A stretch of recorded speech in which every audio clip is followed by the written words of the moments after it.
கிபி 9ஆம் நூற்றாண்டு பாண்டியர்களும் பல்லவர்களும் தம் சாம்ராஜ்யத்தை ரொம்ப வலுவாக கட்டமைச்சிட்டு இருந்த ஒரு நேரம். அப்போ தான் சோழ சாம்ராஜ்யமோ நம்ம பவருக்கு வரணும் அப்படின்னு சொல்லி முயற்சி பண்ணிட்டு இருந்தாங்க. அப்போது நம்ம ஒரு அசைக்க முடியாத சாம்ராஜ்யமாக மாறணும் அப்படின்னா பாண்டியர்களும் பல்லவர்களையும் கண்டிப்பாக ஜெயிச்சே ஆகணும் அப்படிங்கிற ஒரு கட்டாயம் ஏற்பட்டுச்சு.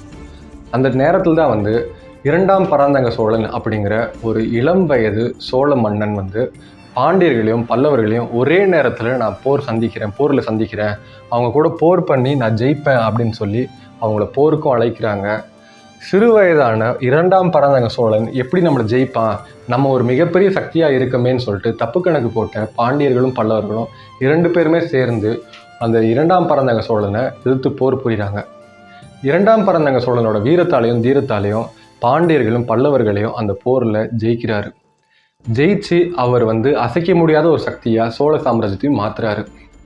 பராந்தக சோழனோட போர் நுட்பங்களை பார்த்து போர் வீரர்களும் சரி மக்களும் சரி திரிபுரத்தை எரித்த சிவனை போல போர் புரிந்தார் அப்படின்னு சொல்லிட்டு அவரை போற்றி வணங்கினாங்க.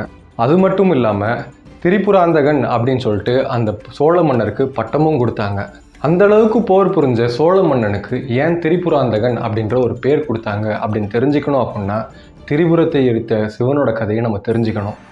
அப்படி திரிபுரத்தை எடுத்த சிவனோட கதையை நம்ம தெரிஞ்சுக்கணும் அப்படின்னு சொல்லிட்டு நம்ம தேடுறப்ப தான் தெரிஞ்சு பரிபாடலில் சிவனை பற்றி திரிபுரம் எடுத்த விரிசடையோன் அப்படின்னு சொல்லி பாடியிருந்தாங்க.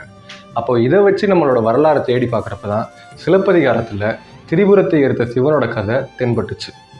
அப்படி திரிபுரம் எரித்த சிவனோட கதையில என்ன இருக்குது, திரிபுரம்னா என்ன, அதை ஏன் சிவன் எரிச்சாரு அப்படிங்கிறது தெரிஞ்சுக்கணும் அப்படின்னா நம்ம இயல் சேனலில் வர அடுத்த வீடியோக்காக வெயிட் பண்ணுங்கள். கண்டிப்பாக திரிபுரம் எடுத்த சிவனோட கதையை பற்றி நம்ம அடுத்த வீடியோவில் முழுசாக பார்ப்போம்.